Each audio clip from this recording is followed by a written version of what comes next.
ce débat.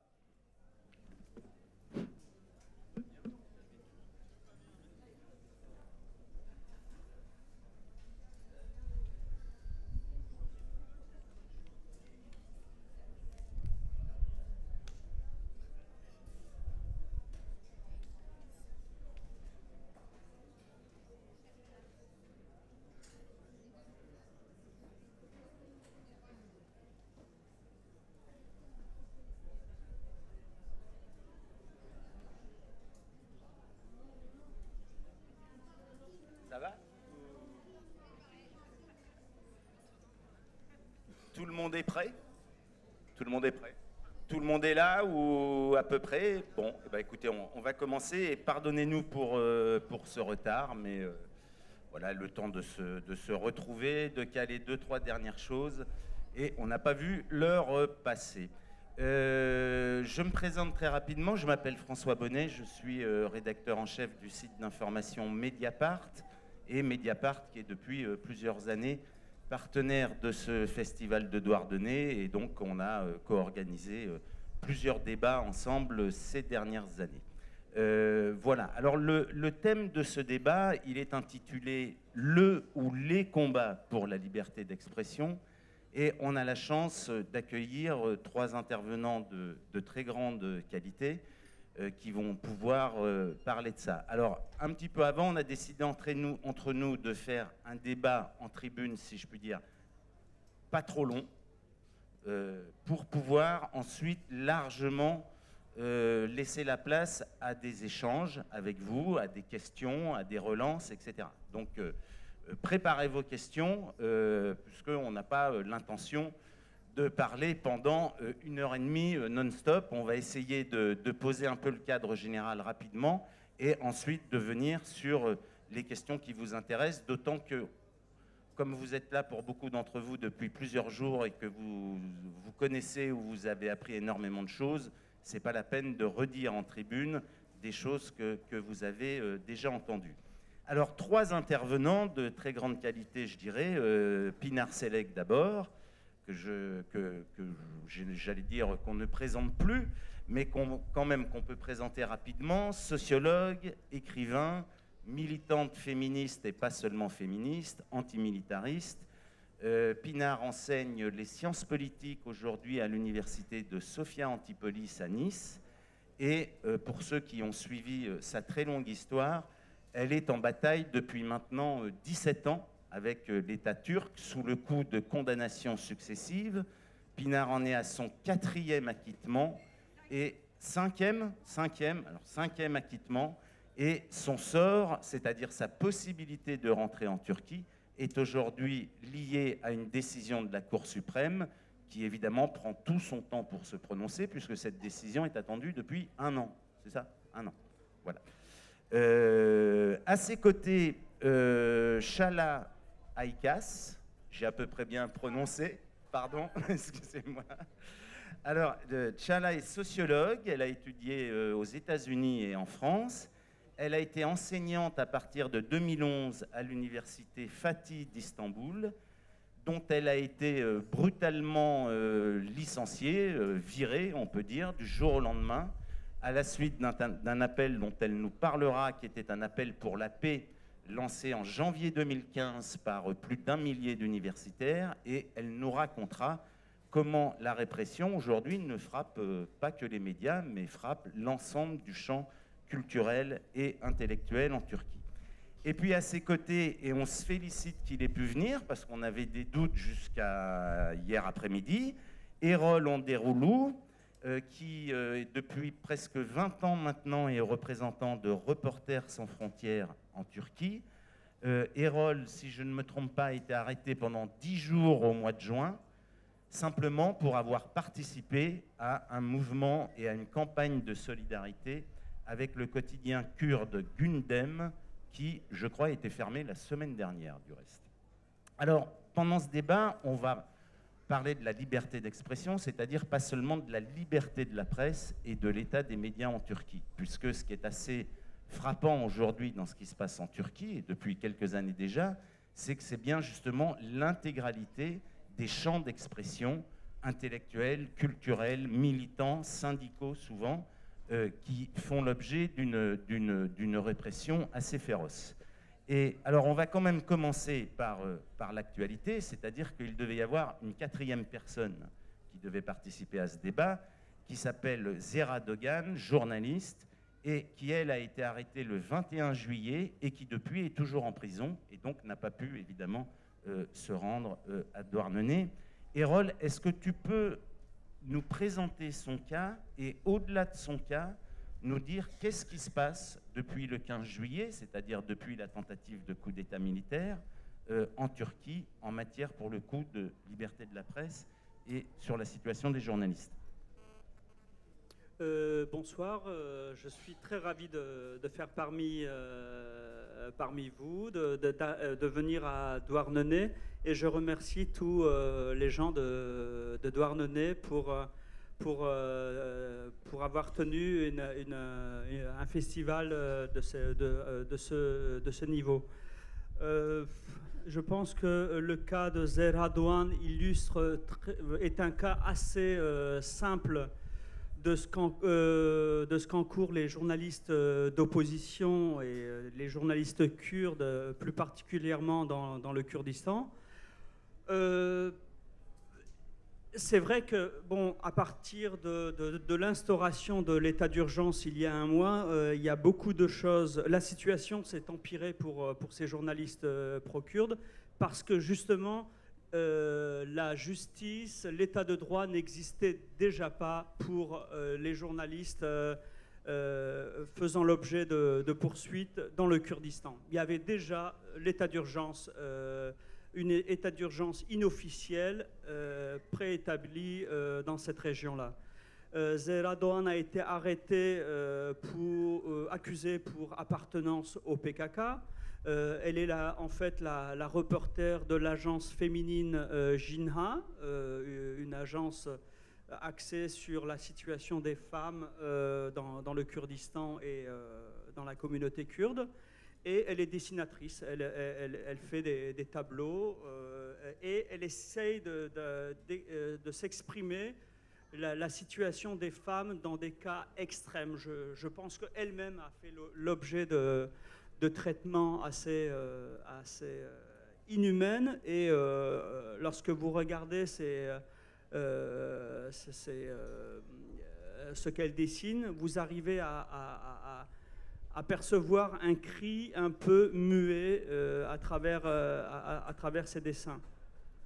Je pense que Zehra restera malheureusement encore quelques mois en prison dans la mesure où la justice a désormais libre main parce que voilà, on assistait à une justice extrêmement politisée, extrêmement sous le contrôle de l'AKP au pouvoir, donc au service de Recep Tayyip Erdoğan, mais sous l'effet de l'état d'urgence, eh bien, il faut dire clairement que l'état de droit, le contrôle judiciaire a été bypassé par des décrets qui limitent aussi l'exercice de la justice. Combien de journalistes sont en prison depuis le 15 juillet? Avec les dizaines de journalistes proches de la mouvance Gülen, on en est arrivé à plus de 70. Donc aujourd'hui, la Turquie est devenue la plus grande prison pour les journalistes dans le monde. Elle était déjà répertoriée 151e parmi les 180 pays du globe, donc classement de Reporters sans frontières dans le monde. Et donc je me demande jusqu'où on va régresser en Turquie. Alors, Pinar Selek, vous êtes d'une certaine manière, de par votre lutte depuis 17 ans, une experte en matière de répression d'État. Et comme vous travaillez par ailleurs en tant que sociologue beaucoup sur les mouvements sociaux, comment vous voyez, et peut-être on peut partir de 2013, c'est-à-dire du mouvement de Gezi, comment vous voyez ces mouvements s'adapter à une répression qui n'a pas cessé de s'intensifier depuis 2013? quels sont les outils, les instruments, les manières de passer à travers? Ouais. L'expérience, bonjour. Mais pour faire tout court, je ne remercie pas. Et je crois que l'expérience de l'espace militant en Turquie, c'est très intéressant pour tirer des leçons.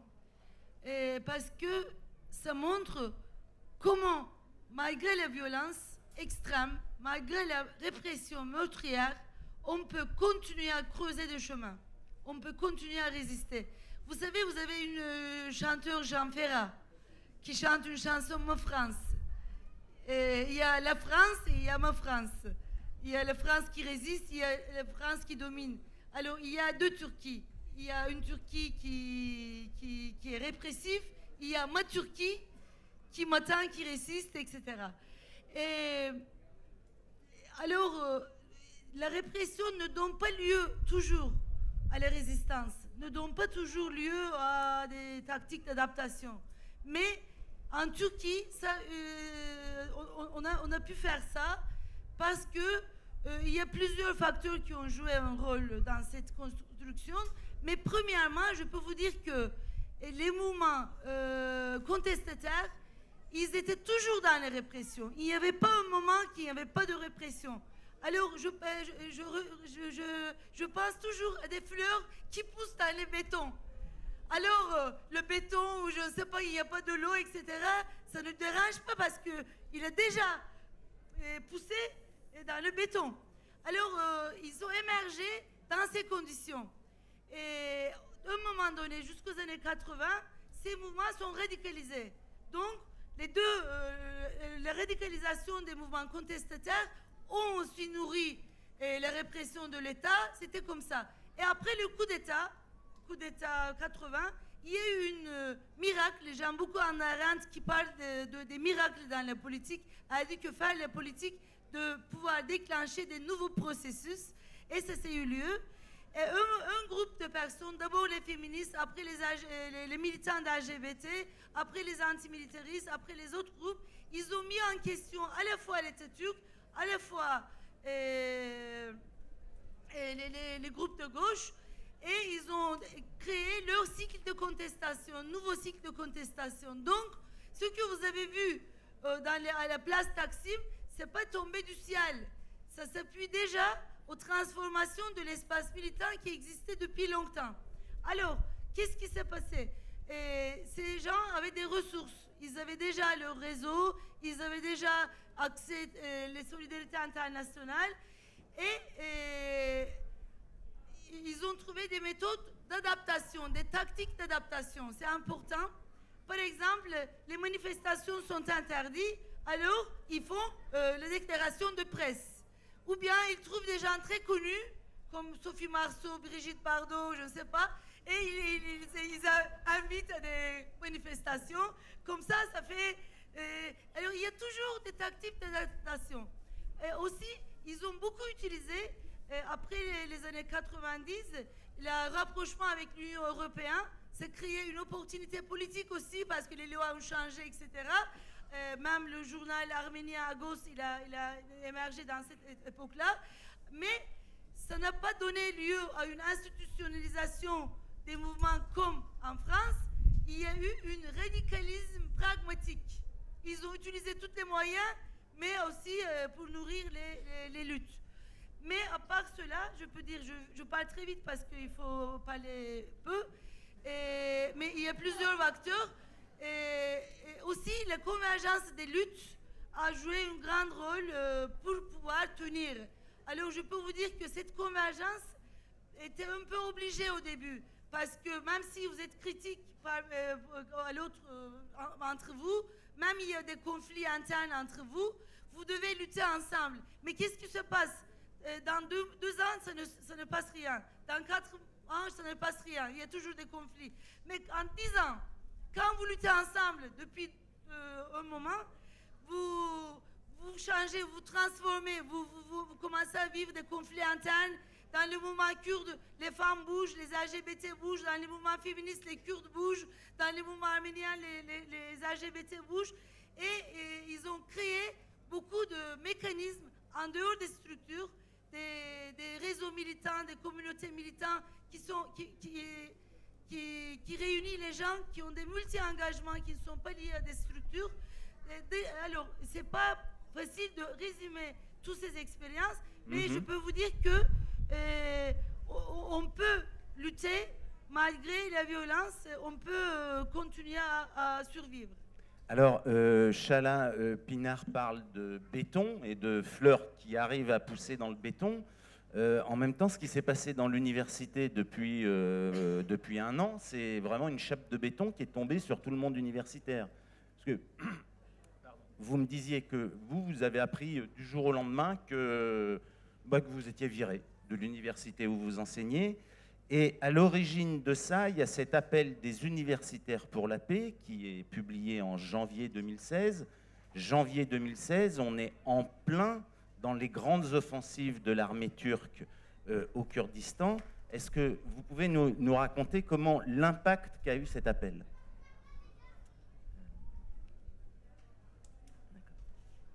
Merci, bonsoir. Donc l'impact qu'a eu cet appel...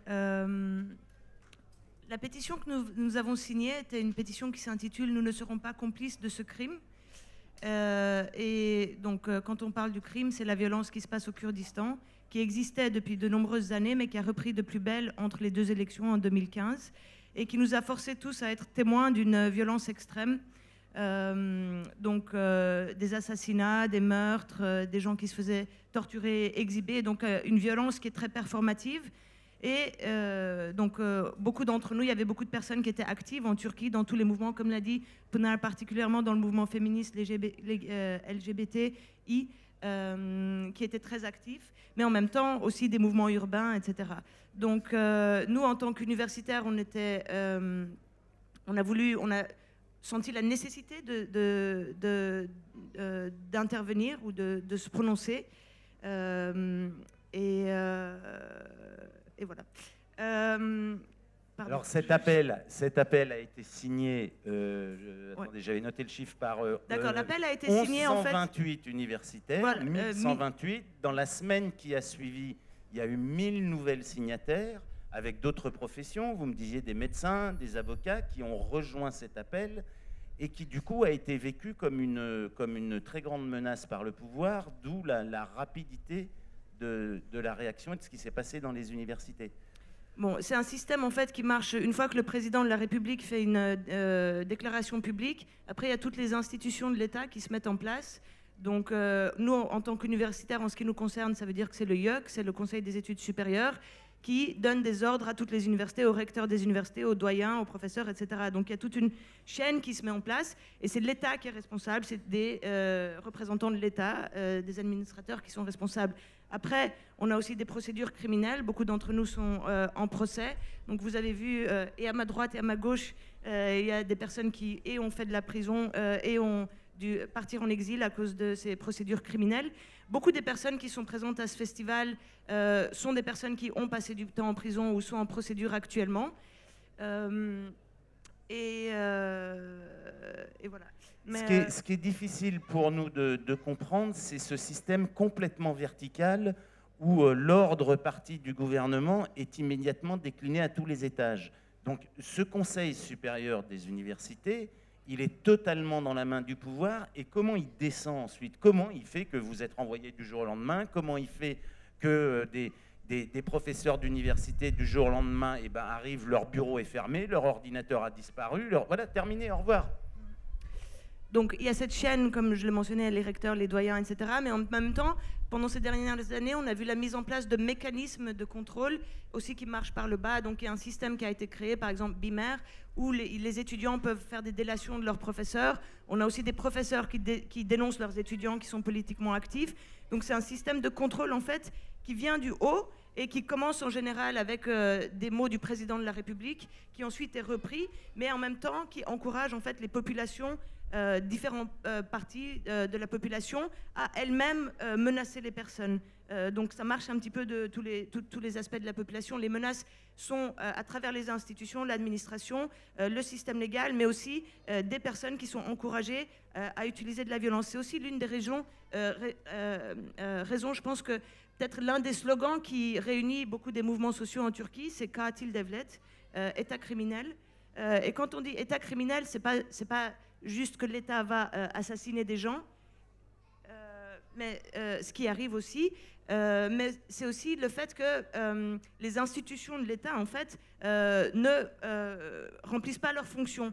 Ce qui d'ailleurs était le contenu de notre pétition. La pétition était une pétition qui tenait l'État turc responsable de la violence au Kurdistan et qui demandait un retour aux négociations. Mais quand on dit que l'État turc est responsable de cette violence, c'est-à-dire que dans les mois qui ont précédé notre pétition, un jour on s'est réveillé, on a vu que toutes les écoles avaient été vidées. Ils ont rapatrié en fait tous les instituteurs de la région du Kurdistan avec une raison complètement absurde. Donc les écoles qui ne marchent plus, les hôpitaux qui ne marchent pas. Dans beaucoup des cas et des attentats qu'on a eus ces dernières années, on a vu que les ambulances n'y vont pas. Quand il y a eu des incendies au Kurdistan, alors que c'est une région où il y a des hélicoptères qui survolent la région constamment, les forêts ont brûlé pendant des semaines sans que les incendies soient éteints. Donc ce qu'on essaye de dire, en fait, c'est toutes les institutions qui, ne remplissent pas leurs devoirs, que ce soit d'éducation, de soins ou de protection de la vie des personnes, mais en même temps, c'est aussi les institutions avec une culture de l'impunité qui existe depuis des années, où les crimes qui sont commis, en fait, ne sont pas accounted for. Et ça, on le voit aussi très clairement dans le fait que, et ça c'était l'une des raisons aussi pour laquelle le HDP est un parti qui est très important, je pense pour beaucoup des mouvements sociaux, c'est qu'il proposait que des commissions d'enquête soient créées au Parlement pour qu'on sache qui a posé les bombes à Diyarbakır, qui a posé les bombes à Suruç, qui a assassiné Tahir Elçi, mais systématiquement, tous les partis qui sont au Parlement, mis à part le HDP, je crois que le JHP aussi a fait certaines demandes, mais assez peu. Donc le AK Party, le MHP et parfois le JHP aussi refusent systématiquement que des commissions d'enquête soient créées pour qu'on puisse savoir ce qui s'est passé. Et nous, dans la pétition aussi, on avait plusieurs demandes politiques. Les demandes politiques, c'était que des commissions d'enquête soient créées pour savoir qui commet ces crimes, qui brûle les forêts, qui détruit l'héritage culturel de toutes ces régions. Donc on demande que des commissions soient créées, on demande que les personnes qui soient coupables soient réprimées, et on demande également qu'il y ait des dédommagements pour les dommages et physiques et psychologiques que les personnes de la région ont encourus. Alors Pinar, comme vous avez une très longue expérience, si je puis dire, de la justice turque, comment on peut expliquer une telle soumission de cette justice au pouvoir? Comment, dans l'organisation de la machine judiciaire, est-il possible que bon, je ne parle même pas de séparation des pouvoirs, mais qu'un minimum d'indépendance de certains juges ou de magistrats devienne quasi impossible? Pas totalement impossible, des décisions sont cassées, vous avez été acquitté à 5 reprises, mais tout de même, et aujourd'hui, on assiste à une soumission totale d'un appareil judiciaire aux desiderata du pouvoir. Comment vous voyez ça? Moi, mon avis, ce n'est pas nouveau ça. Depuis très longtemps, depuis la construction de l'État-nation turc, c'était comme ça. Parce que cette État-nation, il s'appuie sur le génocide des Arméniens et il a créé un État répressif et violent. Et on parle toujours en Turquie de l'État profond. Mais il n'y a pas l'État profond, l'État lui-même, il est profond déjà. Et cet État, il a une démocratie entre guillemets précoce, mais toutes les structures, il est fait depuis le début de la République pour sauver la République, pour sauver pas la République, l'État et la nation. Donc, toutes les cadres de la justice, comme l'armée, sont éduqués de cette manière-là et sont choisis de cette manière-là. Mais il ne faut pas oublier aussi cet État ou ce système juridique, il a passé 3 coups d'État, 4 coups d'État même. Et ces coups d'État, ils ont déconstruit l'État, ils ont créé avec des nouveaux cadres leur mécanisme, leur appareil. Donc, après le coup d'État 80, même avant c'était commencé, il y avait des les tribunaux de sécurité, je ne sais pas quoi, et eux, ils n'étaient pas indépendants. ils n'étaient pas indépendants et tous les procès politiques, ça passait par eux. C'est avec le rapprochement de l'Union européenne, ils ont annulé ces procédures. Donc, c'était toujours le cas. Et nous, en Turquie, on n'a jamais eu confiance, même, je parle des gens apolitiques, à la justice, parce qu'on sait que ça fait une partie de l'armée. C'est comme ça toujours. Parce que toujours, c'est l'armée qui a construit. Comme il y avait des coups d'État militaires, c'est eux qui ont construit les tribunaux. D'accord. Je vois comme ça. Mais il n'y a pas noir et blanc, bien sûr.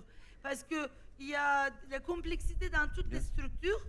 Et donc, avec le rapprochement de l'Union européenne, avec les nouveaux cadres, avec des gens de gauche qui viennent, etc., il y a une dynamisme aussi. Il y a des tensions. Donc, il y a des tensions. Donc, quand il y a des procès importants, quelquefois, quand il y a l'appui international, quand il y a beaucoup de mouvements, quelquefois, on peut avoir des acquittements, mais ce n'est pas toujours le cas. Alors, Erol, la Turquie était quand même connue il y a quelques années pour d'abord une très grande diversité de ses médias, une très grande liberté. Alors, toujours parfois sous contrôle, manipulé, instrumentalisé, mais enfin quand même, on était dans un paysage d'information qui était ouvert, qui était divers, qui était pluraliste, qui était puissant, c'est-à-dire que les rédactions avaient tout bêtement les moyens de travailler. Et ce qu'on constate depuis 2 ans, 3 ans, enfin, c'est un refermement extrêmement rapide. Je sais que nous, on a publié au mois de mars l'entretien d'un des rédacteurs en chef de la version de Zaman en anglais, Zaman qui a été mis sous tutelle et confisqué carrément au mois de mars. On a publié l'entretien le vendredi soir, il a été viré le lundi matin. Bon, voilà, terminé. Alors, comment s'est effectuée ce qu'il faut bien appeler aujourd'hui une mise au pas de l'ensemble des moyens d'information?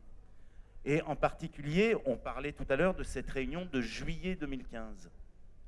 Bien sûr.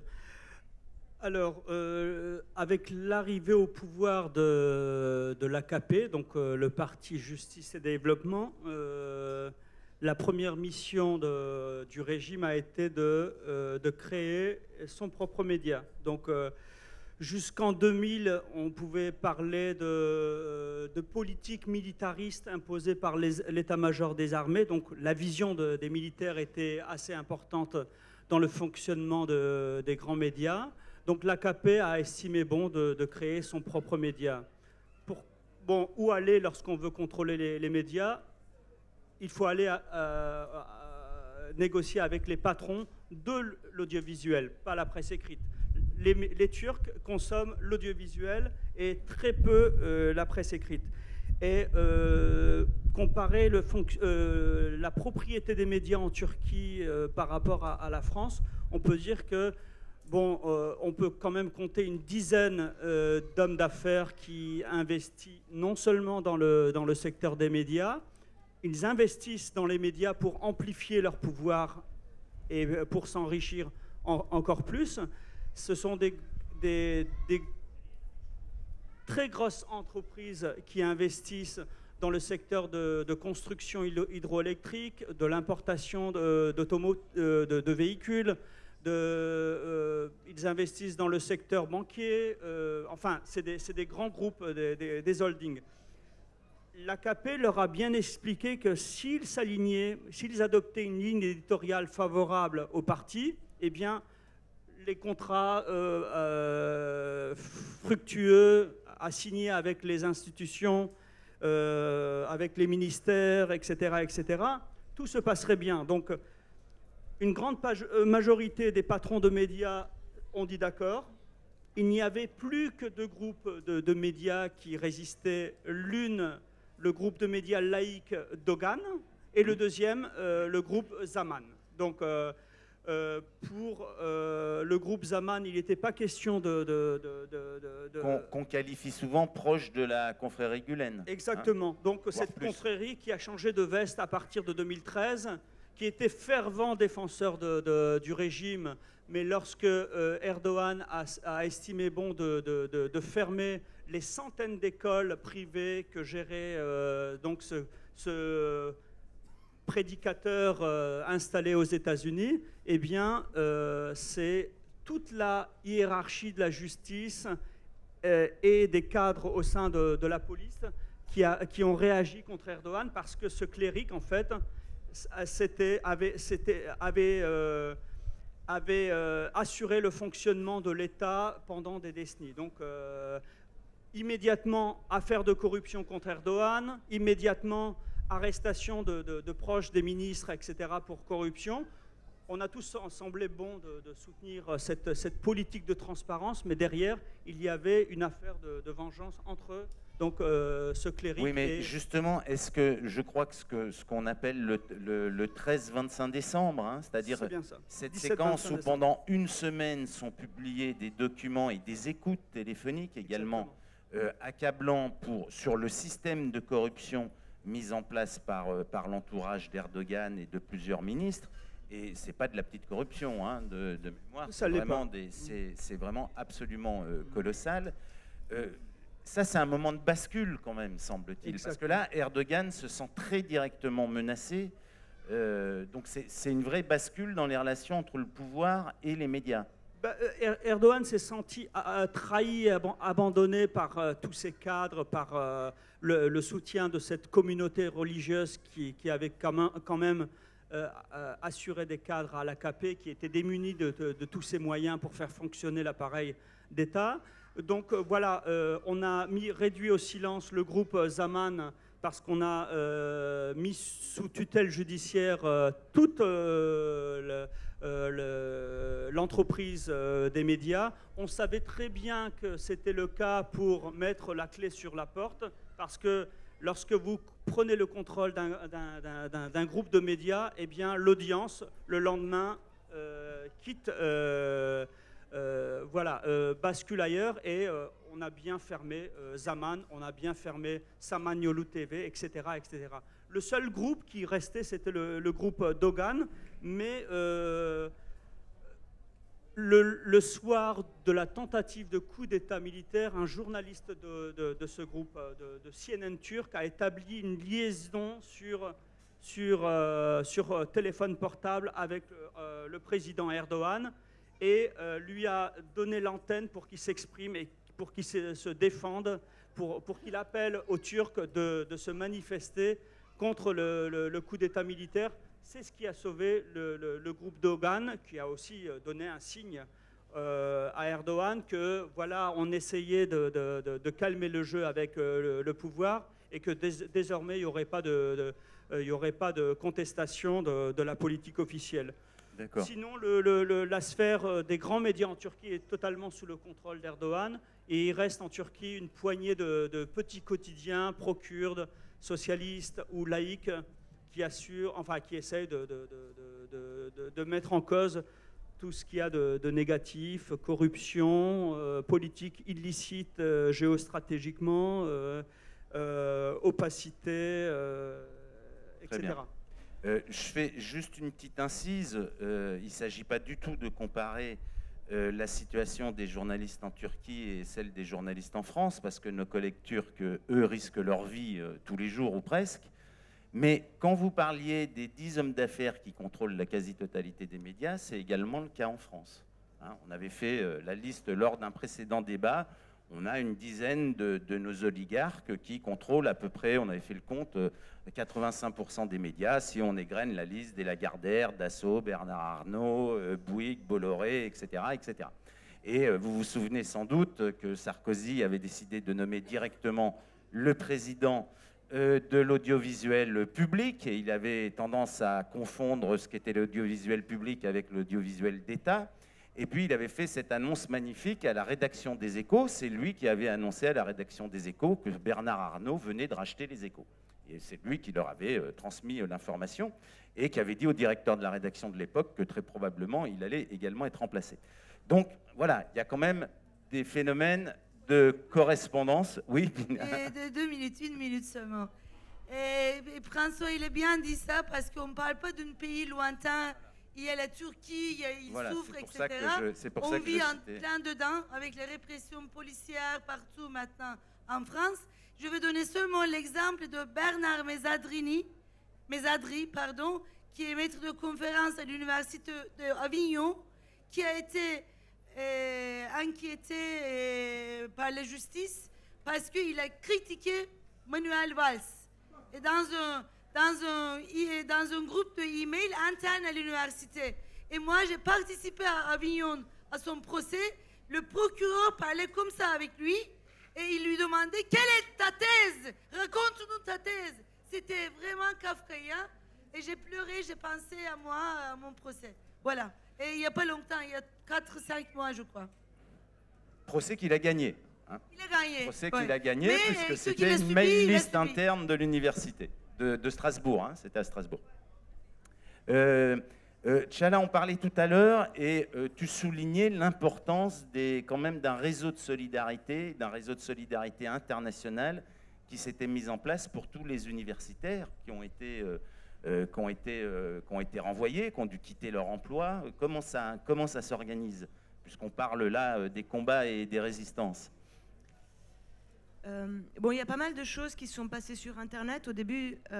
Donc parmi les signataires de la pétition, il y a aussi des intellectuels étrangers qui sont très bien connus.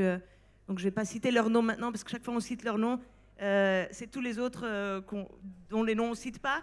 Mais donc des intellectuels publics qui sont positionnés sur notre cas. Ensuite, on a des réseaux. En fait, bon, il y a plusieurs façons qu'on peut aider ou dans lesquelles on peut s'organiser. Premièrement, c'est des relations, enfin des organisations comme ce qu'on a ici, c'est-à-dire d'inviter les universitaires ou les penseurs ou les journalistes de Turquie à venir en France ou en Europe pour participer à des manifestations. Ça, c'est très important parce que, premièrement, ça leur permet de continuer à faire leur travail. Et c'est ça qu'on essaie de les neutraliser et de les mettre sous silence. Donc, de créer des espaces pour qu'ils puissent faire leur travail, pour qu'ils puissent partager leurs recherches. Et ça, les invitations sont aussi très précieuses aussi parce qu'elles permettent à certaines personnes qui n'ont pas de visa ou très peu de mobilité de regagner cette mobilité. Et plus les personnes sont en contact avec des gens à l'étranger, plus les réseaux sont très forts. Donc après, comme vous le savez, beaucoup de personnes sont en procès en ce moment. L'une des choses, c'est de participer au procès, donc physiquement, d'aller dans les cours, d'écouter ce qui est en train de se passer, d'écrire sur ce qui est en train de se passer. Alors, mais c'est ce que vous disiez, pardon, je vous interromps, c'est finalement, on ne cesse de se rencontrer au procès, quoi. La salle d'audience devient aussi salle de réunion, non? Oui, tout à fait. Assez récemment, en fait, après qu'on ait signé la pétition, il y a eu beaucoup de personnes qui ont été arrêtées et ensuite relâchées, donc qui ont été prises chez eux à l'aube avec une très grande violence ou embarquées depuis leur bureau, traînées par terre dans les universités. 4 de nos collègues ont été arrêtés parce qu'ils ont lu la déclaration de presse en public. Donc beaucoup des universitaires ont été participés au procès qui était le 22 avril pour soutenir leur cas. Et d'ailleurs, on disait, Çağlayan, donc le grand palais de justice d'Istanbul, toute la cafétéria était pleine de penseurs et d'intellectuels. Donc l'une des choses qu'on voit aussi, c'est qu'en Turquie en ce moment, parce que les procès se multiplient, c'est que les intellectuels, en fait, ils passent énormément de temps, intellectuels, journalistes et autres, à faire des veilles académiques. Donc ça implique des cours universitaires devant les prisons, ça implique d'aller faire des manifestations devant des prisons, mais également aussi il y a eu tout un groupe de personnes qui ont fait des veilles académiques au Kurdistan, dans les régions en guerre, donc aller donner des cours publics sur des questions théoriques ou pratiques qui nous intéressent. Les fonds, c'est aussi une chose, il y a pas mal de personnes qui ne peuvent pas sortir, ou parce qu'ils n'en ont pas les moyens, ou parce qu'ils ont leurs enfants qui sont scolarisés, etc. Donc pour des raisons personnelles, aussi les questions de visa sont très importantes. Mais pour ces personnes-là, on essaie de créer des réseaux de solidarité où ils pourraient continuer un petit peu à vivre en Turquie et faire leurs recherches. Donc ils ont besoin aussi de moyens financiers pour pouvoir faire ça. Alors, on connaît un peu les liens ou une certaine proximité entre le HDP et par exemple Syriza ou Podemos en Espagne. Il y a eu des échanges, il y a eu beaucoup de rencontres. Est-ce qu'il y a eu des pratiques militantes qui ont été inspirées de l'expérience de Syriza, de ce qui s'est passé en Grèce après 2008, de ce qui s'est passé lors du mouvement des indignés à Madrid, qui a donné naissance ensuite à Podemos. Est-ce qu'en termes de pratiques militantes, de combat, de manière de communiquer, de faire, il y a eu des choses nouvelles qui ont pu émerger? Peut-être Pounal pourra parler un petit peu plus de ça. Nous, enfin, ce qu'on a vécu en tant qu'universitaire aussi, c'est un historique, donc j'en ai parlé lundi, c'est pour ça que je ne veux pas en reparler. Après le coup d'État de 1980, il y a eu Aydınlar Dilekçesi 1984, où beaucoup d'intellectuels se sont positionnés. Donc cette lutte, elle continue depuis longtemps.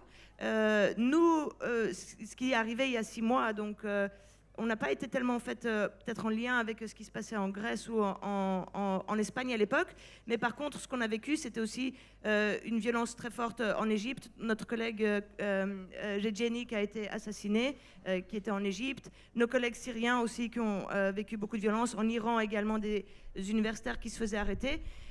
Et en fait, ce qu'on a vu, c'est qu'en Europe, les personnes qui nous ont vraiment soutenus au premier chef, ça a été les personnes qui étaient en études genre et les personnes en études migration ou citoyenneté, mouvements sociaux, c'est-à-dire des personnes qui eux-mêmes sont déjà habituées à pousser le système universitaire.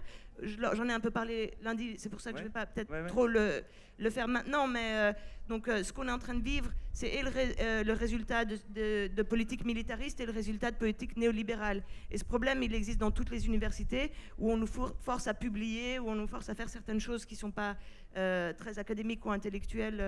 Enfin bon, publier, c'est quand même intellectuel, mais bref.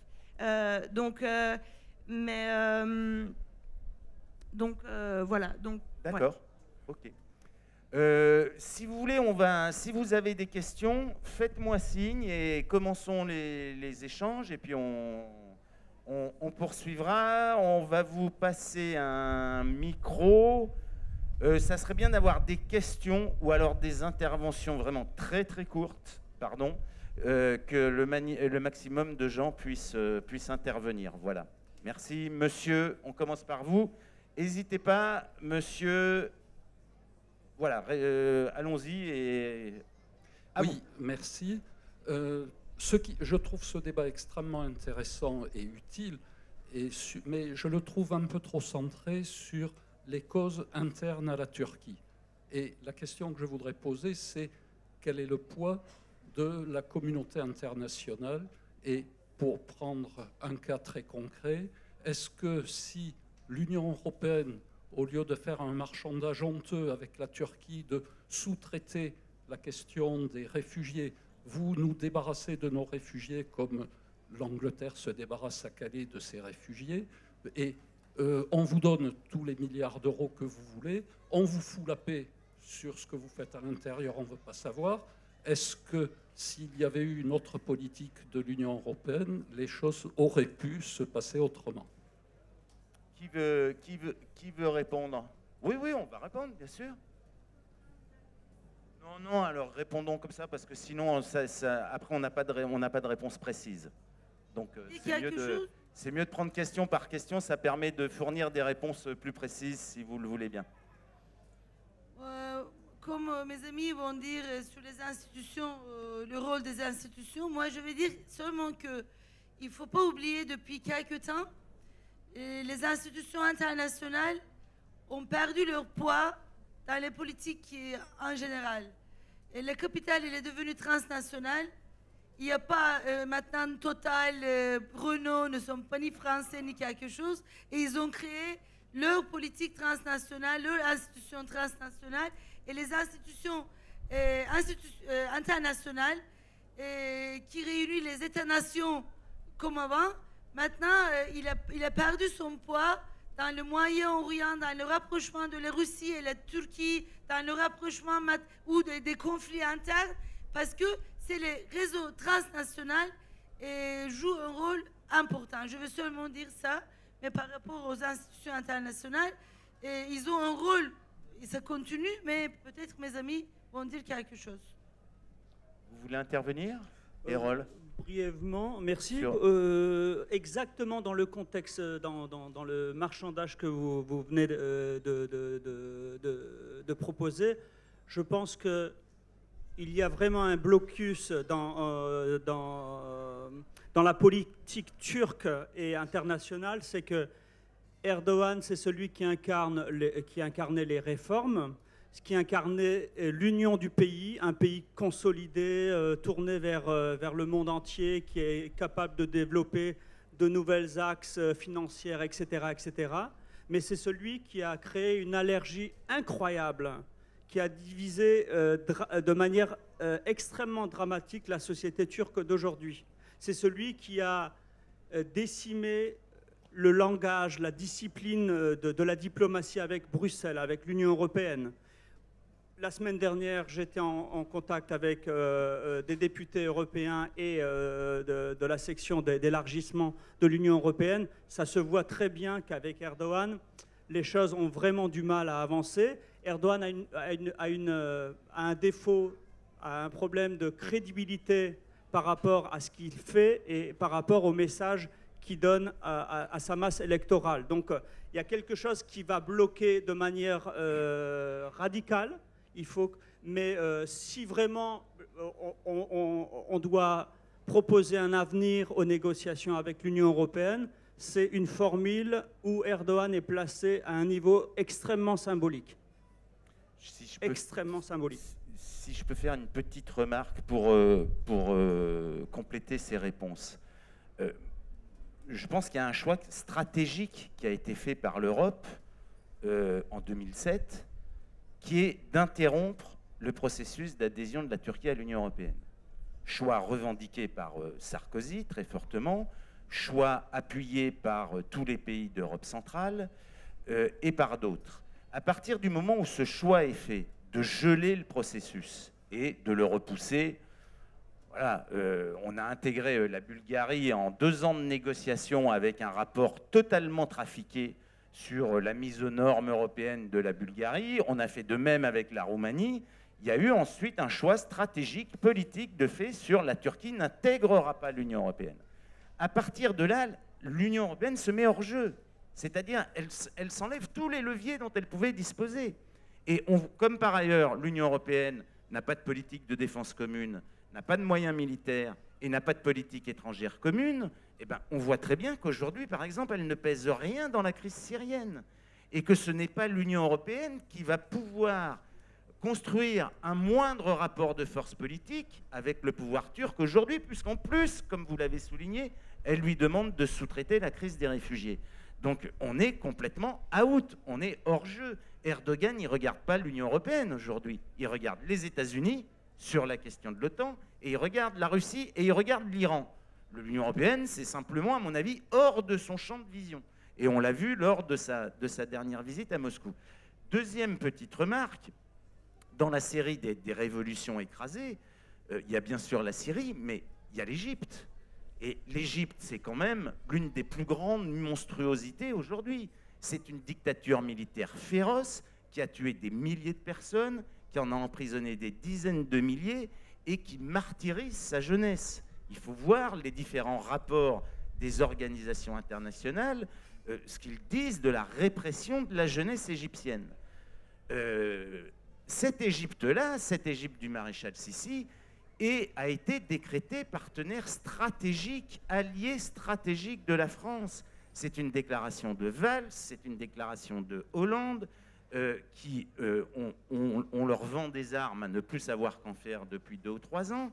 Il y a environ 2 déplacements par an de ministres français au Caire. Donc voilà, là on est dans une politique qui est simplement de pragmatisme absolu, avec un Manuel Valls pouvant déclarer, c'est une phrase de son discours lors de son dernier déplacement il y a quelques mois, oui, l'Égypte est un allié stratégique parce que c'est l'élément stable de cette région. Oui, stable sur des prisons pleines de gens.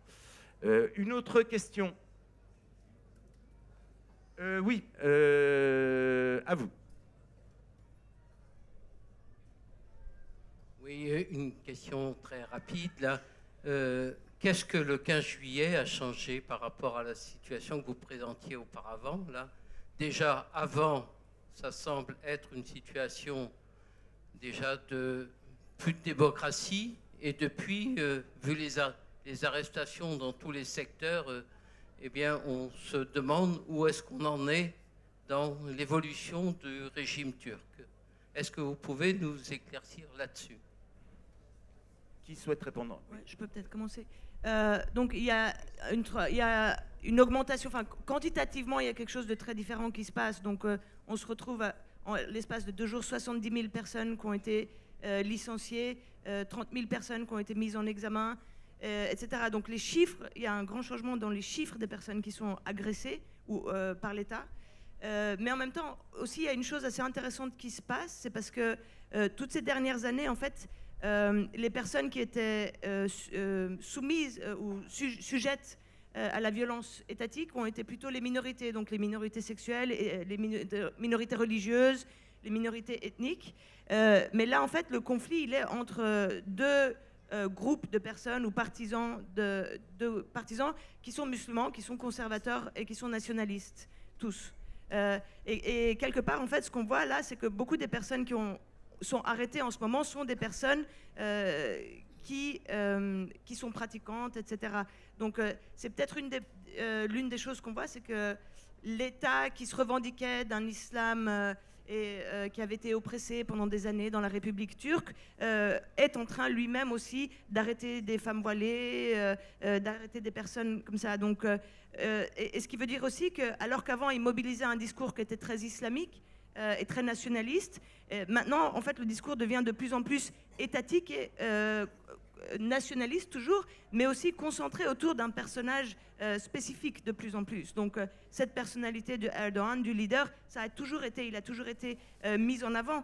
Mais disons que la carte islamique maintenant un petit peu transforme. Mais est-ce qu'on peut fixer un moment de basculement, voire de rupture, ou est-ce que c'est un long continuum depuis finalement l'arrivée au pouvoir de l'AKP? Ou est-ce qu'à un moment, certains disent c'est 2011, c'est 2012, où là, le pouvoir bascule dans autre chose? 2013, c'est là où le régime d'Erdogan perd du sang, d'une manière ou d'une autre. Qu'est-ce qui a changé après le 15 juillet? Pour nous, simples citoyens, c'est des F-16 qui circulent au détour, c'est des hélicoptères, on ne sait pas qui va tirer, on ne sait pas qui va larguer une bombe, etc. Et on vivait comme vous dans la sérénité, enfin sous tension policière quasi quotidienne, mais personne n'attend des avions de chasse circuler sur les métropoles, etc. C'est l'arbitraire et le fait que l'état de droit soit bypassé qui a changé après le 15 juillet. C'est que avec Erdogan, on avait l'habitude que les réformes soient manipulées, que la justice soit politisée aux mains d'Erdogan. Avec le 15, c'est tout l'appareil de l'État qui a cessé de fonctionner. Ce n'est pas seulement que l'armée qui a souffert et donc qui a été décimée, mais c'est l'État turc qui a cessé de fonctionner et ce sont les institutions administratives qui priment sur les organes de justice, c'est-à-dire lorsqu'on vous prive, vous êtes privé de votre passeport, lorsque vous êtes privé de votre carte de presse, lorsque un juge décide arbitrairement à ce que vous soyez tenu en détention, non seulement ils peuvent vous garder 30 jours en garde à vue seulement. Vous êtes démuni de votre droit de faire appel. Vous êtes sans avocat pendant 5 jours en garde à vue. Et finalement, vous n'avez aucune instance pour réclamer justice, pour faire valoir vos droits. Je pense qu'à partir du 15 juillet, ça a été un instrument de l'État voilà, délaissé entre les mains d'Erdogan et plus de justice. Ouais. D'autres questions? Il y avait monsieur, est-ce qu'il y a d'autres questions, d'autres interventions? Vous me faites signe et... Oui, parlez près du micro, monsieur, merci. Oui, c'est par rapport à la non-violence. Est-ce qu'il y a des mouvements non-violents, enfin réellement, qui voient le jour? Et moi, je trouve que, à l'exemple des Palestiniens, je trouve que les Palestiniens qui sont beaucoup moins violents que l'État qu'ils ont en face, l'État israélien, arrivent à se faire entendre au niveau international. Enfin, je trouve qu'ils se sont toujours fait entendre. Donc, est-ce que, enfin, moi, je pense que la seule solution, c'est qu'il y ait des mouvements non violents qui se créent, réellement non violents, comme la phrase de Martin Luther King qui a été citée. Si on tue un homme, on tue toute l'humanité. Et ce qu'a fait Gandhi, je pense, a permis à l'Inde d'être l'État qu'il est. Bon, avec tous ces problèmes entre les communautés religieuses hindoues et musulmans, mais bon, je pense que la non-violence a permis de... Donc, ça serait bien que les Kurdes, bon, il y a un grand nombre de Kurdes qui prennent... Je n'ai rien compris. Dans ce sens-là, oui. Et dans la région, ça serait nécessaire, quoi. Si en Israël, ça se fait pas... Alors, on a bien compris, monsieur, on va vous répondre sur... Les Kurdes, vous êtes comme les Bretons, non, c'est la tête dure, donc ça pourrait marcher. Non-violence. J'ai entendu seulement le mot non-violence, j'ai pas compris la question, moi. Non, c'est pourquoi... Est-ce qu'une réponse n'est pas justement dans la construction de mouvements de non-violence, de résistance pacifique, de désobéissance civile, j'imagine, voilà, dans les formes de mobilisation et de résistance possibles. D'accord. Comme je ne suis pas française, quand vous parlez pas fort, je ne comprends pas. D'accord. Alors, comme j'ai dit il y a 10 minutes, en Turquie, avec le nouveau cycle de contestation, il y a des expériences très riches de non-violence. Mais moi, j'ai lu le dernier livre de Étienne Balibar, Violence et civilité. Il fait une distinction entre contre-violence, non-violence et anti-violence. Et après, j'ai pensé, en Turquie, les mouvements, les antimilitaristes, les objecteurs de conscience, ou bien des gens qui font les désobéissances civiles, etc., se nomment plutôt anti-violentes, ou bien. Parce que Balibar dit que contre-violence, vous le savez, il y a la violence, alors tu fais la contre-violence. Non-violence, c'est comme Gandhi. C'est une manière de résister. Mais anti-violence, şiddet karşıtı en Turquie, on utilise comme ça, tu luttes sans essayer d'utiliser la violence, mais aussi tu luttes contre les mécanismes de la violence, donc tous les mécanismes de la domination, des rapports de domination. Tu essaies de détruire des machines, des mécanismes de domination. Ce qui est en train d'être discuté en Turquie, il y a beaucoup. Moi, j'étais, je ne sais pas, 2000, 2001, 2005, jusqu'à mon départ, on faisait des ateliers de anti-violence. Comment on peut résister sans violence, comment on peut faire des réunions sans violence, etc. Mais en même temps, on luttait contre le système parce qu'on savait bien que c'est la source de la violence, l'institutionnalisation de la violence. Voilà, c'est comme ça.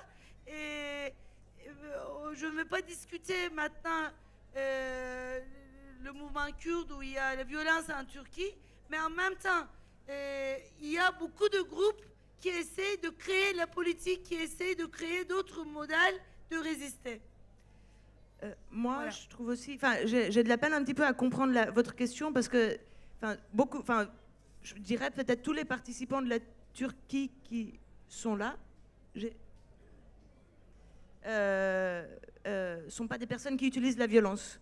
Hein. Et puis beaucoup des personnes qui ont été arrêtées, on est des gens qui écrivent, on est des gens qui font de la recherche, on est des gens qui prennent des photos, etc. Donc la façon dont on est mobilisé, la plupart d'entre nous aussi sont impliqués dans différents mouvements, que ce soit féministes ou les différents mouvements. Mais par contre, ça m'a fait un petit peu un écho, c'est pour ça que je me permets de prendre la parole au sujet de la violence en Turquie, parce que c'est pas seulement une violence physique, donc les gens qui se font frapper, battre, trancher ou mettre à feu, c'est aussi une violence qui est discursive et une violence qui est visuelle, performative. Et donc, déjà, on se fait insulter, on peut se faire insulter dans les médias. Il y a des gens qui se font insulter avec des insultes qui sont sexuelles, à connotation sexuelle. Il y a des insultes qui sont ethniques, il y a des insultes racistes. Donc, le genre de violence qu'on vit, c'est une violence... Et en même temps, justement, comme je le disais aussi, une violence visuelle. Donc on nous force à être témoins de voir des gens en train de se faire brûler devant nos yeux ou des gens en train de se faire couper. Et tout ça, c'est retransmis dans les médias sociaux, etc. Donc la question pour nous, je pense que c'est aussi... mis à part évidemment la question de est-ce qu'on va s'armer ou pas s'armer ou comme ça, je pense que... je vais parler à mon propre nom, c'est pas quelque chose que j'envisage. Mais la question qui se pose, c'est plutôt aussi comment est-ce qu'on arrive à gérer toute cette violence verbale, toute cette violence performative qui entraîne après aussi des formes de violence qui sont physiques. Donc comment est-ce qu'on se défend contre ça? Erol, tu voulais dire un mot à ce sujet? Je pense que par rapport à cette question, il faut parler aussi, pour les journalistes, c'est beaucoup plus facile de donner des exemples de solidarité ou d'exemples de résistance positive. Lorsque on a décidé de mon arrestation au palais de justice, il y avait des centaines d'académiciens et de journalistes à mes côtés, et je me souviens qu'il y avait un académicien qui était celui qui venait d'être libéré de prison et qui me soulageait en disant « Erol, ne t'en fais pas, dans cette prison-là, eh bien tel aspect, c'est pas aussi mauvais ». Moi, la semaine dernière, j'étais devant la prison de Bakırköy pour femmes, où vous connaissez probablement l'écrivaine Aslı Erdoğan est emprisonnée. Donc, on est tous livrés à un destin, voilà, et celui qui purge des jours, des mois, des années en prison, et celui qui soulage le suivant. Par ailleurs, il y a eu un système de vigile de l'information au sein des rédactions critiques des médias basés à Istanbul et à Ankara, qui se sont rendus à Diyarbakır et dans des provinces kurdes soumises aux opérations policières, là où les journalistes kurdes de ces localités sont privés de couvrir les opérations parce qu'il y a couvre-feu ou parce que ces régions sont décrétées zones militaires provisoires, etc. Eh bien, grâce à ce vigile, l'opinion publique turque a réalisé à quel point l'information était verrouillée en Turquie, et ces journalistes critiques ont signé des papiers pour les médias qui étaient incapables d'évoquer les exactions dans ces provinces kurdes. Troisièmement, lorsque les académiciens, donc ce millier d'académiciens faisaient l'objet d'enquêtes judiciaires pour complicité de terrorisme, parmi ma profession, des centaines de journalistes ont signé cet même appel. Je fais partie de ces centaines de journalistes qui se sont rendus au palais de justice d'Istanbul pour se dénoncer soi-même, en disant nous sommes d'accord avec cette pétition et on demande à ce que vous lancez une enquête judiciaire contre nous, sans suite pour le moment, mais il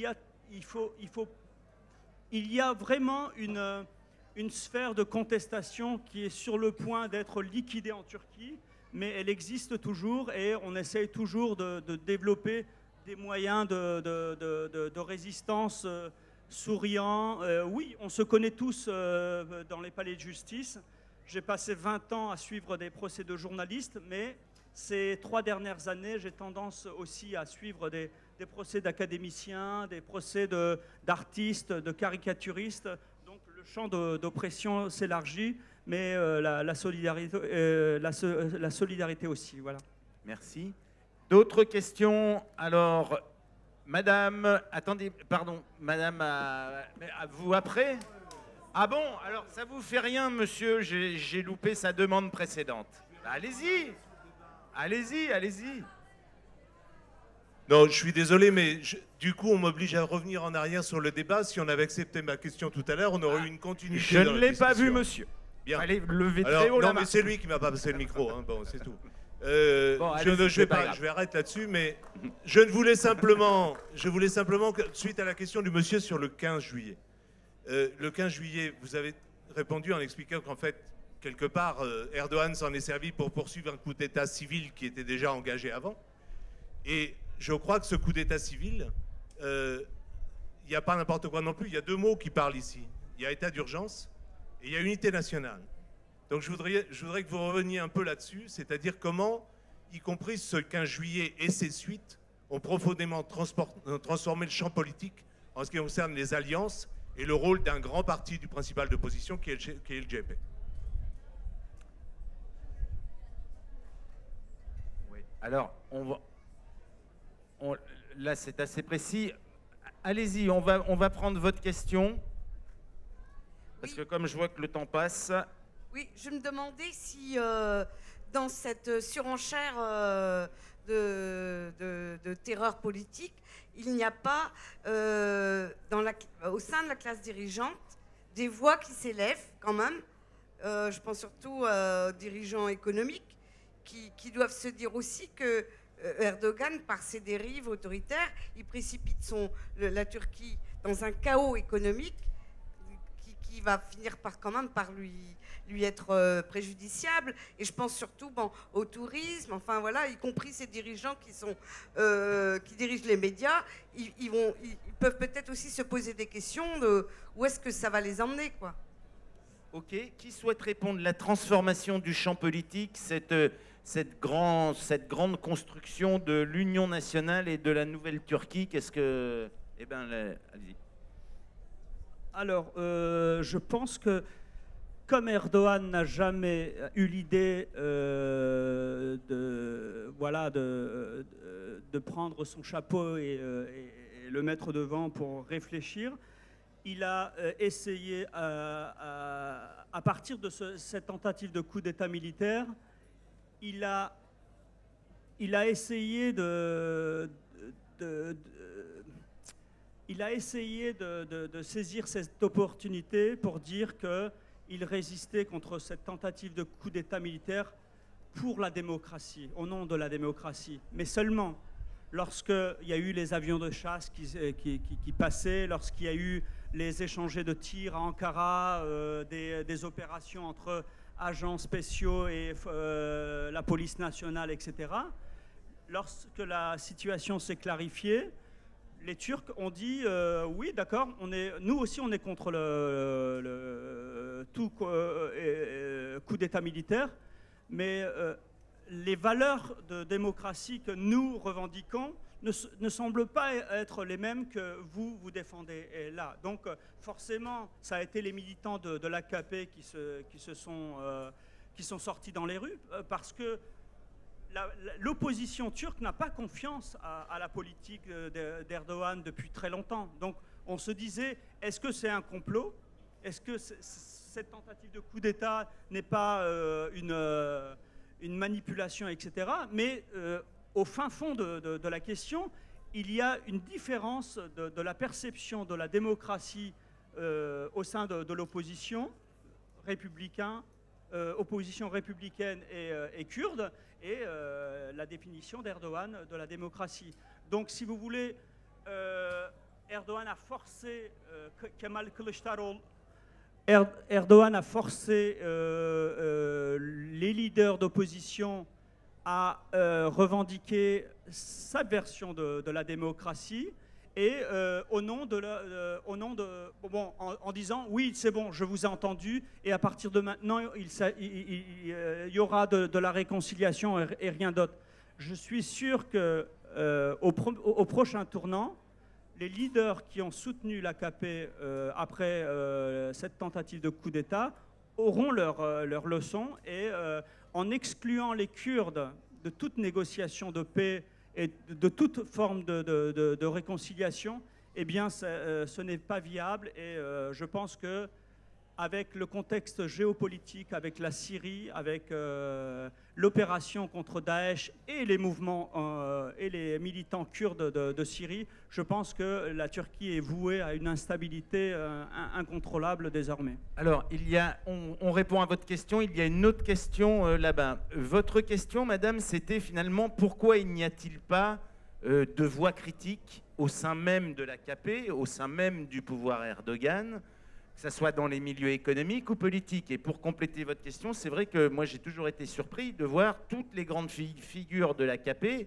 pratiquement balayées les unes après les autres. Depuis maintenant 15 ans, ben voilà, ils disparaissent les uns après les autres. Qui peut répondre? Mais tu as répondu. Peut-être pas C'est- besoin Oui, de non, mais- insister plus. Oui, mais comment est-ce avoir le possible? temps. Comment est-ce possible dans la construction de ce qu'est l'AKP, de ses relations avec les milieux d'affaires? Peut-être on peut dire quelque chose sur le fait que, en fait, toutes ces dernières années, et surtout peut-être avec une force plus grande après 2007-2008, la montée ou le renforcement, en fait, les mécanismes un petit peu de la façon dont Erdogan a établi son pouvoir ont un petit peu changé, et c'est passé par la création aussi de une classe d'intellectuels du pouvoir, en fait, ou de personnages du pouvoir. Ce qui fait que toutes les personnes, au cours des dernières années, qui se prononçaient contre certaines politiques de Erdogan ont été éliminées ou elles ont été éloignées. Et en même temps, en parallèle, les personnes qui ont pu avoir des postes, qui ont pu faire du business, qui ont pu fleurir économiquement, sont des personnes qui, en public, montraient leur allégeance au président de la République et en même temps répétaient cette idée justement de l'union nationale, etc. Donc je pense que peut-être ça aurait été possible, peut-être aussi à l'intérieur de l'AKP qui ait plus de débats, mais et des personnages historiques de l'AKP donc qui sont dedans depuis sa création et qui faisaient aussi partie des partis islamiques précédents, ont ou été mis à part ou éliminés en fait. Et parmi la population aujourd'hui ou les écrivains, c'est pas possible en fait, c'est pas vraiment possible depuis l'intérieur non plus de critiquer. Il y a eu des petits moments de cassure où on s'est dit que certains de ces personnages-là donc allaient se révolter parce que quand on leur a demandé de se prononcer en public pour Erdogan, c'est aussi on leur a demandé de s'humilier en public ou d'accepter d'être humiliés en public par le président. Mais ils ont continué sur cette voie. Mais vous avez raison au niveau, donc pour passer à un autre aspect de la question, le niveau économique qui est très important. Donc les années 2000 ont été des années qui ont profité un petit peu à tout le monde en fait en Turquie et au niveau et aux populations musulmanes, pratiquantes, etc. Donc une ascension sociale à ce niveau-là, mais aussi au niveau de la culture, des arts, etc. Donc les années 2000. Je pense que pour nous tous, ont été des années qui étaient assez bien à ce niveau-là. Ce qui se passe maintenant avec le tourisme ou avec certains business, ceux qui soutiennent le gouvernement pour l'instant ont encore beaucoup de fonds. Il y a des gens qui profitent de tout ce qui est en train de se passer. Il y a énormément de personnes qui se font énormément d'argent. Ceux d'entre vous qui ont vu le film Ecumonopolis, par exemple, ont bien vu comment l'État, en disant qu'il faisait des logements sociaux, en fait, rachète des territoires ou vole des territoires à la population et ensuite se crée un empire. Donc il y a énormément de personnes qui continuent de profiter de tout ça. Après, de plus en plus de parties de la population ne profitent plus, justement au niveau du tourisme, ou comme ça devient de plus en plus compliqué. On va prendre la question de Madame au fond. Vous, je crois qu'il y avait quelqu'un. Oui, voilà. Au fond, là, c'est ça, vous? Ouais. 3, peut-être 4. Hein et ensuite, voilà. On vous écoute, Madame. Merci. Donc, ce n'est pas du tout une question, c'est une information. Ça revient un petit peu sur ce qui s'est dit à un moment du débat sur le fait que la Turquie, ce n'était pas quelque chose de très lointain, que ce qui arrive aux Turcs... il n'était pas question tout à l'heure de comparer la situation des journalistes turcs, des universitaires et des universitaires français. Donc là, il est sorti une brève aujourd'hui dans le Télégraphe qui dit que... Pardon, Télégramme, hein, le journal breton. Qui dit que Najat Vallaud-Belkacem a reconnu hier sur Europe 1 que des enseignants fichés S avaient déjà pu être identifiés au sein de l'éducation nationale Ceux-ci feront l'objet d'une suspension immédiate et d'une procédure disciplinaire en vue d'une exclusion de l'éducation nationale, a indiqué la ministre. Bon, je trouve ça très inquiétant. Personnellement, je vis avec des gens qui sont fichés S. Enfin, c'est pas mal hallucinant. Enfin, voilà. C'est l'état d'urgence, madame. Nous aussi, nous avons un état d'urgence. À vous. J'aurais une question sur la liberté de circulation de l'information. Je voulais savoir si le web et les réseaux sociaux avaient joué un rôle, s'il y avait des groupes de résistance qui étaient en train de se créer pour, à la manière un petit peu de ce qu'on a vu pendant les printemps arabes et dans certains régimes dictatoriaux africains. Moi, Oui, Opinard, vas-y. Moi, je pense que oui. Pas uniquement les réseaux sociaux qui ont joué un rôle, mais ils ont joué un rôle important. Je vais revenir à la question par rapport aux expériences internationales, par exemple en Grèce ou en Espagne. Je sais bien que depuis longtemps, grâce aux réseaux sociaux, il y avait beaucoup de groupes locaux qui traduisaient tout ce qui se passait là-bas, à Istanbul ou dans différentes villes, qui les distribuaient. Donc, il y a cette activité de réseaux sociaux assez importante. Et quand les médias, au moment des manifestations de place Taksim par exemple, qui ne montraient rien du tout, c'est les réseaux sociaux qui ont diffusé toutes les informations. Et maintenant, je pense que les médias jouent un rôle important, mais la plupart de la population, ou bien une population très importante, suit les réseaux sociaux. Et il y a une multiplicité de petits groupes de sites, de blogs, etc., qui essaient de créer plutôt des réseaux transnationaux. Et c'est assez important. Et moi, je connais par exemple Kurdistan qui est là. Et Kurdistan, elle est devenue important pour les Turcs, pour les Français, pour différents groupes. Et ça fait circuler l'information assez importante. Donc, pour moi, les réseaux sociaux, ce n'est pas les plus importants réseaux à créer, à construire, mais il ne faut pas oublier le rôle des réseaux sociaux. Et voilà. Okay. Une question là-bas. Oui. Oui, déjà, merci pour l'échange qui est extrêmement intéressant. Je voulais essayer d'apporter une petite touche positive en vous demandant quel scénario crédible et optimiste vous avez pour la Turquie, la liberté de la presse et pour les suites, en fait, parce que je ne sais pas si... Enfin, moi, personnellement, je ne crois plus trop au pseudo-système démocratique des élections, mais vous non plus peut-être, mais je voulais savoir quel scénario crédible et optimiste vous aviez pour la Turquie et la liberté de la presse. Alors, un scénario crédible. Là, sans faire Madame Irma, c'est quand même très compliqué. Je vais répondre comme ça, quoi, mais parce que pour la Turquie, ça peut prendre beaucoup plus de temps pour réfléchir quelque chose d'aussi constructif, quoi. Mais pour que vraiment on puisse envisager un climat favorable, non pas seulement pour la liberté des médias, pour la liberté d'expression, mais de manière générale pour la démocratie turque, je pense qu'il faut une politique. Il faut que le Parlement regagne son importance. Il faut que l'activité politique au sein du Parlement, dans sa diversité, puisse garder son importance et dominer l'impact d'Erdogan. Je pense que ça pourrait refléter une reprise de la représentation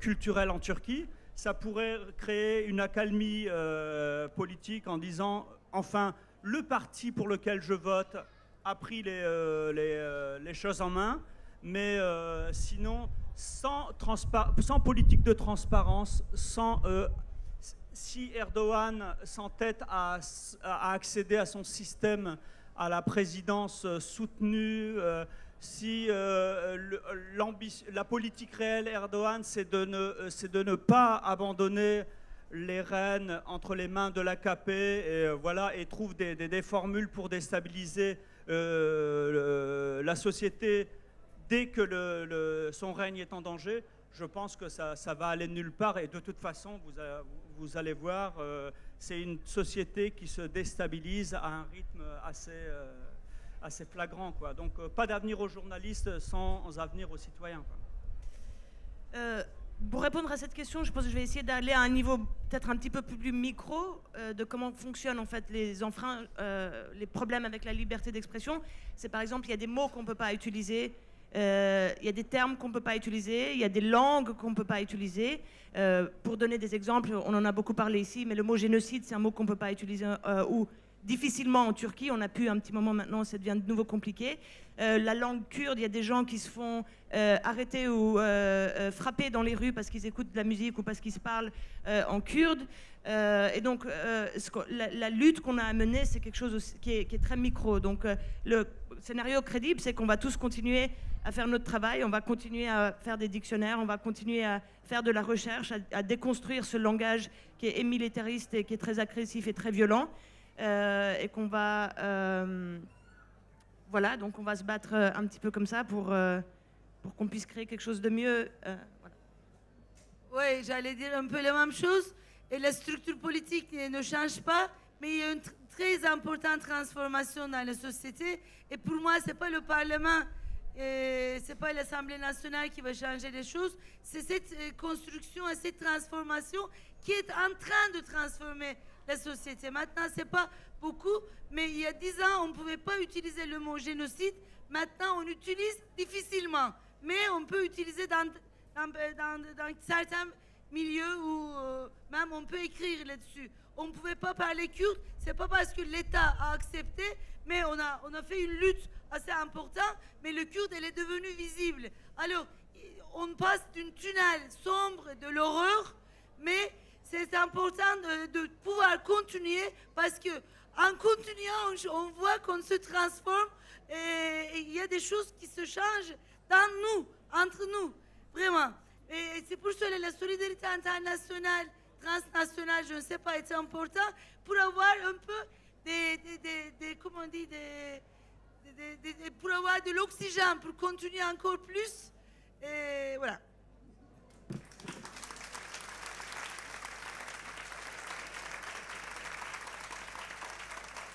Et si je puis me permettre juste très rapidement de souligner ce qui est un autre élément du scénario, je pense que un des épicentres du malheur turc actuel, c'est la Syrie.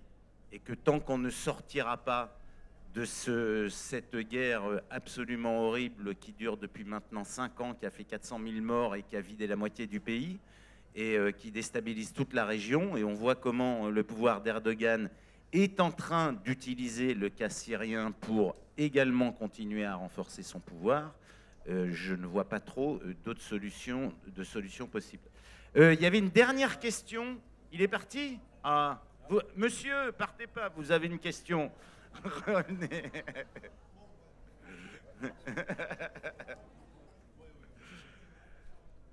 Oui, non? Non, finalement, ma question, c'est quoi c'est le rôle des médias aujourd'hui, jusqu'à aujourd'hui en Turquie? C'est le néolibéralisme concentré beaucoup, ou concentré pas. Comment c'est la relation avec les médias indépendants de la Turquie et finalement de l'opinion publique de la Turquie? Comment ça? Je pense que c'est plus que la répression de l'État, c'est comme le rôle des médias de premier entretenir et après l'information. Ça, c'est un peu ma question. Merci. Ok. D'autres questions? Alors, on prend une dernière question. Ensuite, on est obligé d'arrêter parce que sinon, je vais me faire gronder. Oui, voilà, madame. Merci. Merci beaucoup de raconter tout ça et aussi de rappeler que les féministes et toutes les personnes de minorités sexuelles ont une importance énorme dans les luttes.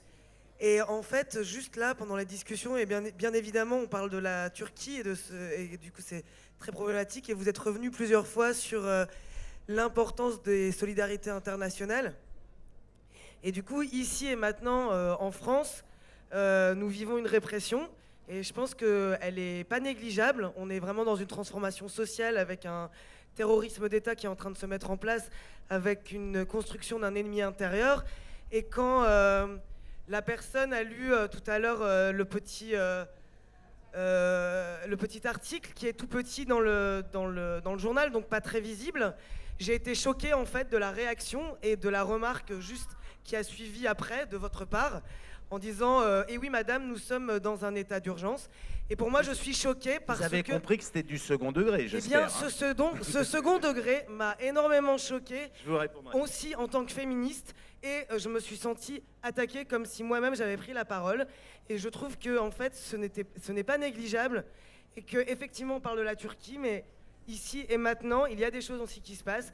Et je remercie cette personne d'être intervenue. Voilà, c'est tout ce que j'avais à dire, et merci beaucoup pour... Alors, pardon si ma remarque a été perçue comme ça, parce que c'était pas du tout l'objet. Et madame disait je vais faire une intervention et non pas poser une question, donc c'est pour ça, je voulais pas que le débat parte par ailleurs. Si d'aventure, madame, vous lisez de temps en temps Mediapart, je pense que nous sommes un peu militants, voire très militants sur toutes ces questions. En particulier sur ce débat complètement dingue qui occupe tout ce pays, enfin une partie de ce pays depuis 15 jours qui concerne le Burkini. On a organisé par exemple en février dernier, justement pour protester, lutter contre l'état d'urgence, une grande manifestation à Grenoble qui s'appelait 6 heures pour nos libertés et qui a réuni beaucoup de monde et on en était très contents. Et c'est pour terminer ma réponse, moi j'ai pas vu passer cette information. Et je suis simplement stupéfait. Donc en sortant du débat, je vais aller téléphoner à mon journal, parce que si effectivement on rentre là-dedans, c'est simplement sidérant. Voilà, si ça peut contribuer à vous éclairer sur ma réponse. Bon, écoutez, merci. De toute façon, la discussion peut se poursuivre après. Ben, vas-y. Alors, pour finir de ma part, je vais vous dire une petite chose. Et vous connaissez Rémi Fraisse, qui était Fraisse. Je ne suis pas française, ça me jase.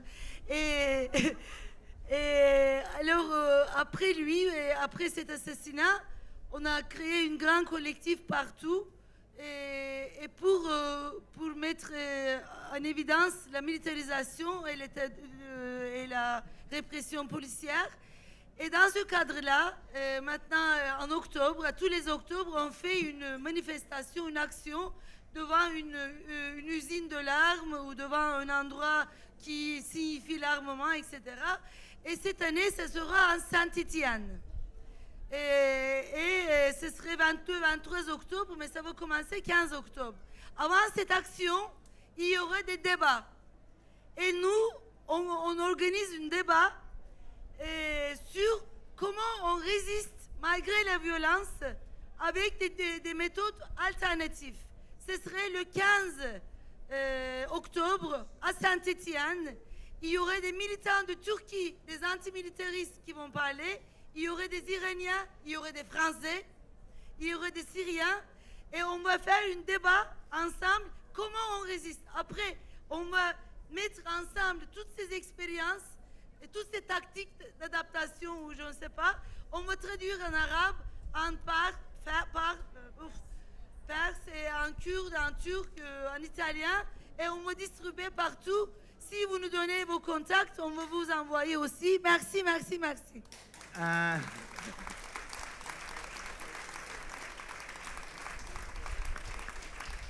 Un mot.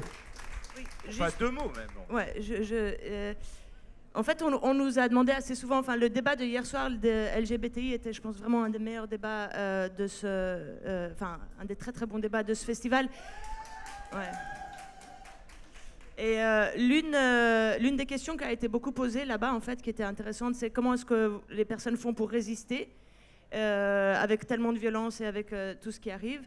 Et je voulais dire que je pense que l'une des choses, on a beaucoup de façons, des techniques différentes, des méthodes, etc., de résistance, que ce soit des pétitions, des organisations, des trucs de solidarité, des fonds, etc. Mais quelque part, ça commence vraiment dans l'individu. Et dans l'individu, l'une des choses qui est très importante pour nous, ça a été, de pouvoir être ensemble, de partager, de s'aimer, de pouvoir pleurer ensemble parfois. Donc il y a un côté qui est très émotionnel, et ce côté émotionnel, il passe par créer des liens. Donc vraiment se tenir la main les uns les autres, augmenter nos connaissances ensemble. Donc je voulais en fait vraiment vous remercier, parce qu'à travers le festival, vous nous avez vraiment aidés à faire ça.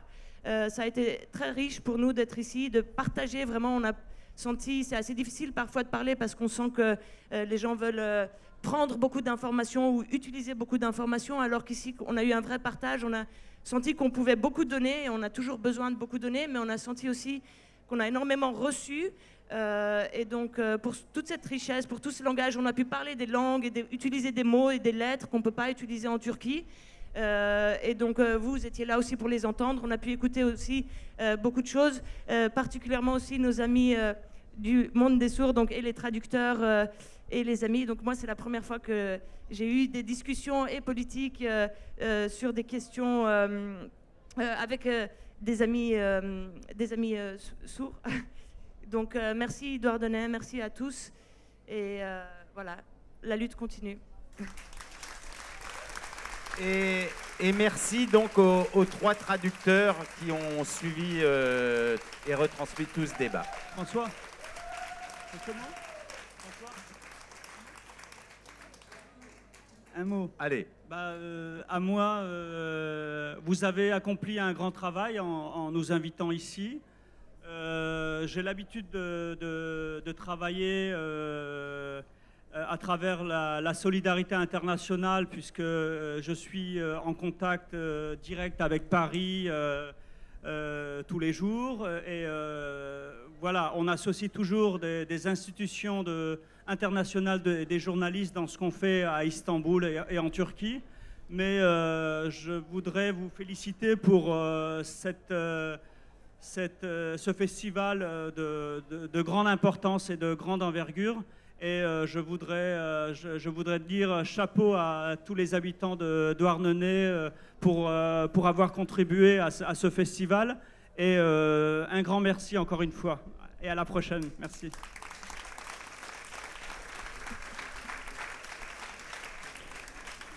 Merci. Juste pour vous signaler que demain, on se retrouve avec Pinar Selek à 10h. Pour parler de la déconstruction des identités dominantes, en partant du cas de la Turquie. Voilà. À la MJC à 10h. Voilà, merci.